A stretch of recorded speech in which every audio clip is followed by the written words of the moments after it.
Hey everyone, welcome back to Ledger Life, your channel for real developments shaping blockchain, DeFi, and the future of digital infrastructure. If you find value in what you do and want to support independent reporting and research, you can now donate to Ledger Life to help us grow and keep coverage inclusive and community driven. Every contribution genuinely helps, whether it's small or large. Today, we have got five major stories from across the ecosystem. Firstly, a huge technical milestone for ICP and TRON interoperability, a new voice driven AI development tool from Caffeine AI, Raydium joining OISY Explore on Solana, a proposal to expand ICP node hosting into the MENA region, and Caffeine Play's Accelerator aimed at revenue first Web3 building. Let's get into the details. One of the biggest announcements this week comes from ICP Hub Egypt, confirming that Internet Computer smart contracts can now natively hold and transact Tron assets directly on chain without bridges, multi sig wallets, external servers, or even generating a private key in traditional form. With this update, ICP canisters can derive Tron wallet addresses, sign TRX transactions, and broadcast to the Tron network via chain key threshold ECDSA cryptography. In practice, that means Tron wallet keys are not stored in one place. Instead, they are split into encrypted shares across nodes in an ICP subnet.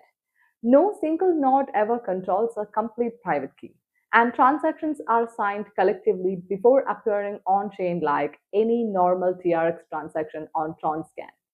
This has got a lot of attention across both ecosystems because it advances a long standing goal in crypto, that is, trustless cross chain interaction without bridges or wrapped assets. After high profile bridge attacks over the last few years, the industry has been hunting for safer architectures, and this approach leans entirely on decentralized cryptography rather than human intermediaries. If it works at scale, this could open doors to real implementations like minting native cross chain assets such as CKTRX, automated liquidity agents that operate across networks, decentralized treasuries handling assets on multiple chains, new applications in cross chain DeFi without custodial controls. Of course, there are concerns that developers and institutions will want to examine carefully, especially performance, audits, governance, and long term stability.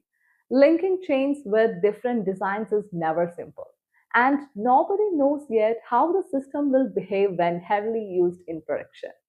But the announcement has sparked strong discussion in the ICP and TRX communities, with builders already exploring how quickly they can integrate this capability. ICP Hub Egypt is encouraging global node operators and developers to experiment and join the wider conversation around decentralized multi chain systems. If interoperability becomes safer and more automated, we may be looking at a meaningful shift away from bridge dependent infrastructure. Next up, Caffeine AI has launched a new speech to text development feature, letting users build applications simply by speaking instructions instead of typing code or prompts. The idea is simple: say what you want, describe the interface, the logic, or the workflow, and the platform begins assembling functioning software in real time. Instead of staring at a screen full of code, users guide the process through natural conversation. Supporters say this could change accessibility for creators, founders, and teams who think more fluidly out loud or who may not be deeply experienced with development environments. It turns the process into something familiar, like explaining an idea to another person, and removes a huge barrier for those who have ideas but lack technical execution. Because Caffeine AI runs on the Internet computer, everything built can be hosted and upgraded fully on chain without traditional cloud infrastructure. That pairing, which means decentralized compute plus natural language interaction, is what some believe could introduce a new path for prototyping and experimentation. There are absolutely open questions. Will voice instructions always be interpreted accurately? How does the system handle large complex projects? Can developers maintain granular control?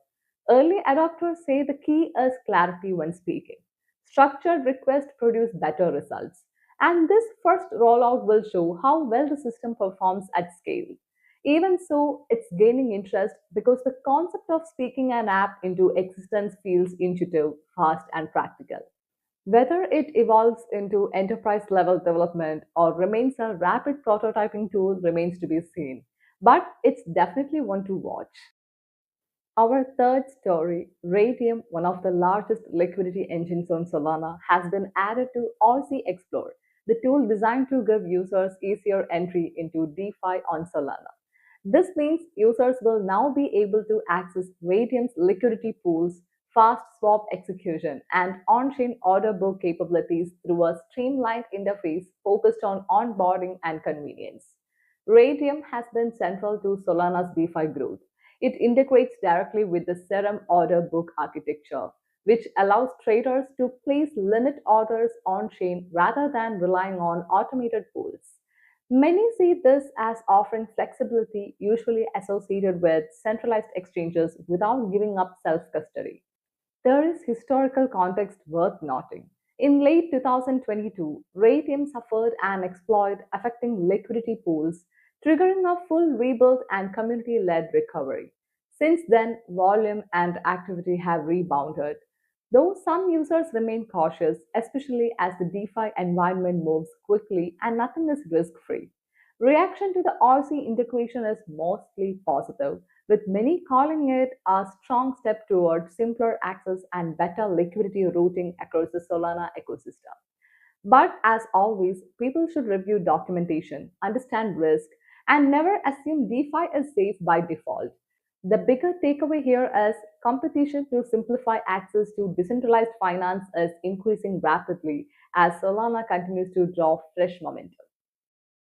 The fourth story highlights an expansion initiative with important implications for decentralization and regulatory adoption. Karim Younes, the managing partner at Mercatura, has outlined a proposal to support hosting ICP nodes in Egypt, Saudi Arabia, and potentially additional countries across MENA. Mercatura has supported ICP developers for 3 years and funds ICP Hub Egypt entirely without grants. Karim says the firm's partnerships with institutional players, including banks and the Egyptian Stock Exchange, put it in a position to encourage node expansion that could allow local data residency and governance. ICP's network design makes this possible by letting subnets be hosted within specific geographic regions, giving control to local institutions while still participating in global decentralized architecture. The reasoning is straightforward. If blockchain networks aim to support enterprise adoption, they need ways to comply with regional regulatory and data location requirements. The considerations are real too, from data center infrastructure and regulation to understanding the network nervous system governance model. Node providers must be vetted and submit proposals, and rewards vary based on region. If successful, this could strengthen Web3 capability locally, build talent pipelines, and give large organizations a decentralized network that doesn't bypass the region entirely.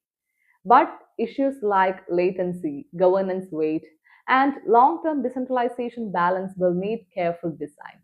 For now, the proposal shows serious momentum. 18 months of self funding is not a casual commitment. If node providers across MENA step forward, this could create a practical path toward institutional adoption of ICP. Our final story, Caffeine Play has launched an accelerator within the ICP ecosystem that is focused on turning applications and games into revenue generating products, something many Web3 teams have struggled with. Developers build using Caffeine AI, release products at scale, and 50% of profits are used to buy back and burn the Play token, aligning incentives between builders and token holders. The token generation event is approaching with a supply cap of 100 million tokens, mostly allocated to presale and liquidity, and revenues planned for marketing, growth, and product development. Caffeine Play recently invested $100,000 to buy 10% of Forgive.com. It's a casino style platform where users who lose still accumulate points tied to rewards. Supporters see this as a clever way to bring mainstream attention, although competition in the gaming sector remains intense.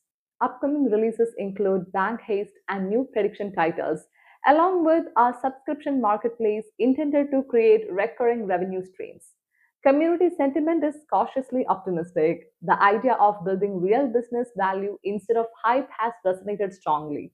But the real test will be adoption and revenue performance once products hit the market. So now it's standing out as one of the most closely watched developments inside the ICP ecosystem. That wraps up today's coverage. If you enjoyed the video, please like, share, subscribe, and drop a comment with your thoughts on any of these developments. And once again, if you would like to support independent journalism and research in Web3, you can donate to Ledger Life and help us keep building. It means a lot. All project links and sources are available in the video description. Thanks for watching Ledger Life, where we track real progress, not hype. Stay tuned, and I'll see you in the next episode.